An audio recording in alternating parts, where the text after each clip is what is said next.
choose to use steel, Mm. this is stronger than concrete, Uh-huh. and it can withstand earthquake Oh. without crashing, no, without cracking. So maganda at mabilis sa construction to, tsaka mas malinis. Wow. Oo. So we're very excited with this project, and feel free to encourage our buyers, sir, na to invest dito, sir. What's your message for them? Well, to So the viewers of Alan, we would like to invite everybody to come and visit us on the site.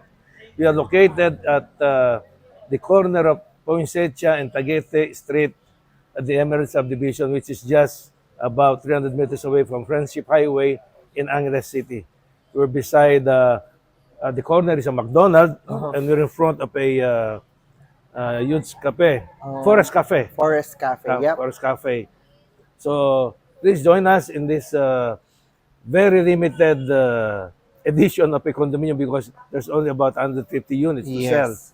and Very exclusive. very exclusive, and part of those are already commercial. Yep. So I'm sure your investment here, both on residential and commercial, will sustain high value appreciation. So Wow. it's Tama. the best time to invest here while the area is still fast developing.